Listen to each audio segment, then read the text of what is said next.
downtown in the New York. So I want to welcome you all here. How many people first time here? This is fabulous. This is exposing another beautiful product to a lot of people, obviously, who can help us with their business in the years ahead.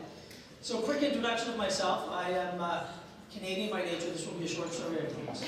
I was born in Montreal, and I started out working selling photocopiers and typewriters of all things from Xerox.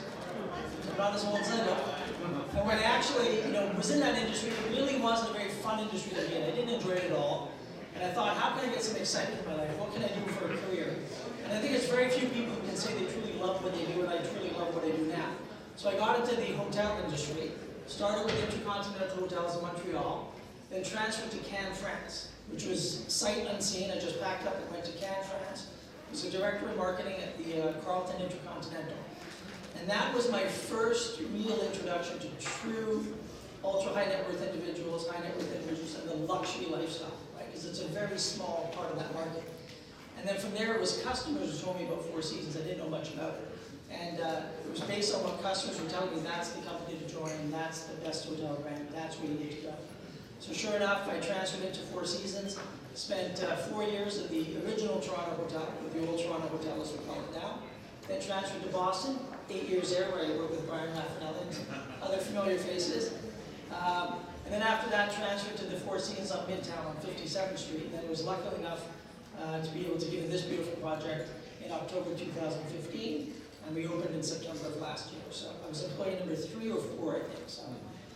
So it's been a great ride. It's been a very interesting career as I've seen Four Seasons grow, but also, given access to what we're going to talk about tonight, which will be some very interesting topics. The Four Seasons obviously is an iconic luxury brand. And in building that brand, obviously over the last 20 years, the definition of what makes a hotel a luxury hotel has drastically changed. What are you guys doing to stay on the cutting edge and continue to be one of the top luxury destinations in the world? So, I've been fortunate. One of the best benefits of my job is the vacations. So I've been fortunate enough through business travel and vacations to visit over 50 Four Seasons hotels. So out of the 100, that covers quite a spectrum across the world. I myself am still amazed when I go to one of our hotels that how well we can get that customized service down to a science. Where no matter where I am in the world, whether I'm in Doha, Paris, New York, or a tiny island in the Caribbean, service is exceptional. It's tailored to me, the guest, and I see it over and over and over again. And the one thing that hasn't changed with Four Seasons, and to this day, everyone I hire, I apply this philosophy, but we hire for attitude, not aptitude. The general consensus is what we do is not that different. Let's be honest. Other than some skilled people within our hotel who are doing accounting, engineering, some skilled things, most people could learn to cook a hamburger, serve a hamburger, make a bed, and whatnot. But what you can't teach someone is their attitude. So to kind of quantify this for you, this hotel, I'll give you a couple of numbers, 11,000 and 130. We hired 130 people in this hotel. The rest were transfers in from other Four Seasons. We had 11,000 applicants. Part of that process was a job fair at the Javits Center. And we went to the Javits Center, and I think we had 1,500 people who showed up for the job fair.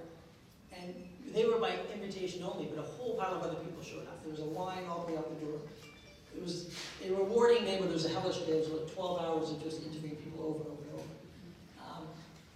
And interestingly enough, we were going through the applications, and there was a recurring name all the time: Lobsang, and Syrian. Like, who are these people? We couldn't figure out because it was such an obscure name. And there was a group of people who came from Tibet. So they were from a Tibetan community here. And, we had hired one person from Tibet, and clearly she had told her church, or she told her friends, or her community, and a lot of them showed up. And, they've not worked in the hotel. I couldn't even tell you what they did before. We hired about 10 of these people. So out of the 1,500 people that showed up, we hired 31 people. 10 of them were from Tibet, believe it or not. The kindest, warmest people you will ever meet. And, a huge part of our guests and why they stay at Four Seasons, it's the recognition we give. We don't give points, we don't discount. It's the recognition they get. And I think for every guest, it's different what luxury is. No one's walking out with a box. They walk out with a bill. And it's a pretty big bill. So it's it's got to be memorable, it's got to be special. So generally, you know, it might be a beautiful bathroom with a great bathtub, that's luxury for us. It might be room service. It might be having a Wolfgang Puck restaurant here, the spa experience. For some people, it's just a simple hello from the doorman, Mr. Johnson, nice to see you again. And just thank you for your business. So we've actually done a great job at truly hiring people with the best attitude and teaching them to become Four Seasons instead of doing the opposite. You know, just for another quick story, I remember I hired a PR director in Boston who, she had never worked in hotels before. I interviewed tons of people with great resumes. She had worked in PR and publishing, but she was the right fit for the brand. And so we hired her to become one of the most successful PR directors in our company today. So I think within Four Seasons starts with people, because we are in an industry that's face-to-face communication. It's about the experience. You can't treat every guest the same. Every guest is unique. And for those of you who have, you know, stayed with us in many of our vacations, you'll understand exactly what I'm talking about. It really is about the individual guest, because they are closest, or the individual employees, they are closest to the guest. I am not. General manager Peter, he's not as well. It's the person who's making your bed, serving your food, saying hi to you when you arrive at the door, and saying goodbye when you leave. At the level it is since day one. You know, I'll go back to people again, and I won't talk about a curated experience, but we often talk about But, you know, what it is, you know, if I look at the executive committee of this hotel, there's 8 of us that, you know, kind of oversee our various divisions. There's 150 years experience with Four Seasons between us all. And we often talk about the culture carriers, because we can't make this happen without people who understand that we're hiring for attitude, that we work with an upside-down hierarchy, that all those things make a difference. But on the flip side, from a product point of view, you know, when you all walked in here, you had an expectation of what this would look like. It's a Four Seasons. There comes an expectation of the brand. You know, a lot of people don't realize Four Seasons is a Canadian brand. It started by Mr. Sharp many years ago in the 60s and early 70s, but it's become a global icon in terms of product and, I hate to say it, service that we deliver to a customer. We're able to take each individual customer and personalize it right down to exactly what's important to that guest. There was a, you know, an initiative a short while back we called the Guest Experience, and you know, there's all this talk about wow me if you can, like make the guests have this unbelievable emotional connection, whether they're for leisure or business or a wedding, whatever it might be. But the reality is, unless you get the basics right, you can't build off that. You can't create that great experience. You know, you might send somebody a bottle of champagne because you think it's a nice day, but if they're an alcoholic, you're not doing it. Right? You're creating a problem. So it's really about understanding the guests. We had a very famous celebrity who had, you know, major issues with weight over years, who had stayed with us. And, you know, they did this sugar spun thing. It was just crazy. It must have been 1 million calories to send to the room. And I said, just give a donation to whatever charity is important to that person. That's more meaningful. So, you know, I think with the brand, as we evolve over time, a good example here, you know, when we talk about the physical product is, you know, Midtown where I used to work, and I see my friend Nicole out there. You know, I worked with Nicole. We used to have a beautiful Rolls Royce on 57th Street. That's what you would expect at the Four Seasons Midtown. Probably would look out of place here. So we're kind of going back and forth, saying, okay, well, what do we do? And I said, well, let's get a Tesla, because that goes with the market. And then finally, you know, Peter, our GM, was like, let's just not have anything. Everyone uses Uber. So it's kind of funny, because sometimes we'll do client events and we'll all be standing out there with their phones getting Uber cars, because everyone's like, can I take the house car? We're like, you know, gotta get an Uber car. But you know, we as a product have to evolve with the clientele too. You know, long gone are the days where it's the gray-haired guy in a suit and tie who has the money walking through the door. We talked about this before. You know, it can be a guy in a ball cap walking through. You know, you don't know who, you really don't know who's a high net worth individual or not anymore. But they all come with different expectations, and I think we do have a knack as a brand to understand who that guest is from the moment they walk through the door. We do a lot of research before they arrive. You know, granted, a lot of things are available, you know, to us to be able to search our global database and things like that.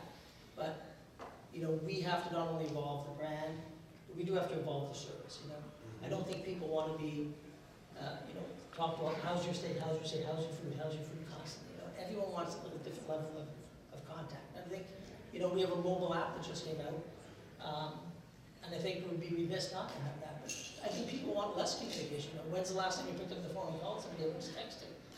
So we're going to start getting to that. So there's a lot of technology being put into the guest experience at Four Seasons now, for sure. Gary, I see you're shaking your head. Today, so I still like it.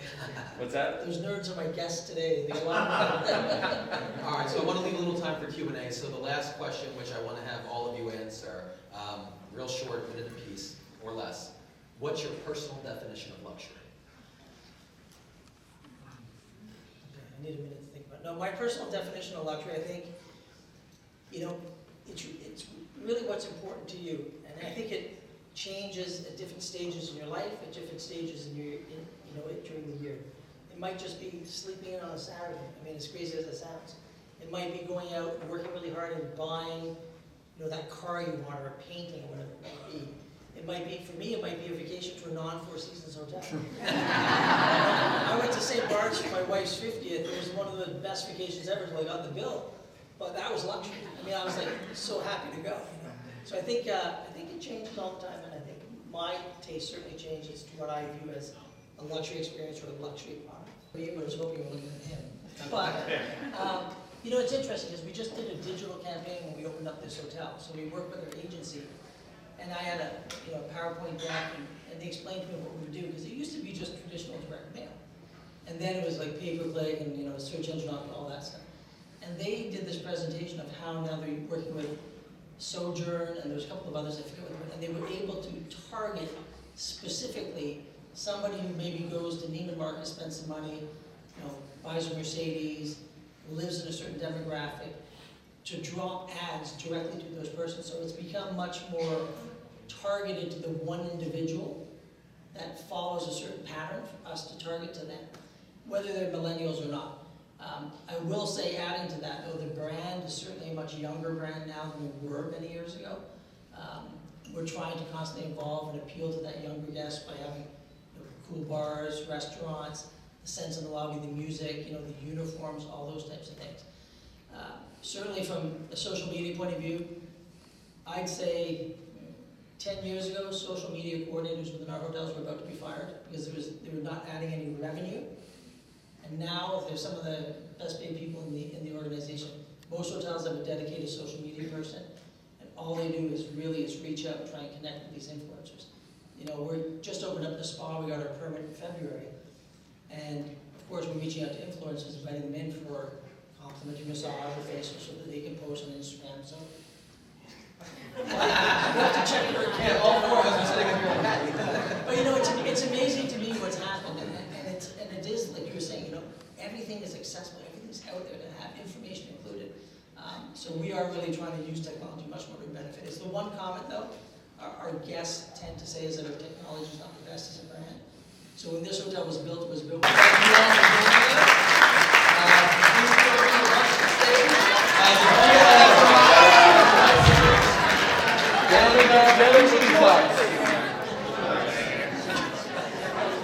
Luxury and curated. We have That's the gentleman stay right there and look at the right. privacy. Don't post that. That's a nice little toast. That's the gentleman right here. Skull. Salute.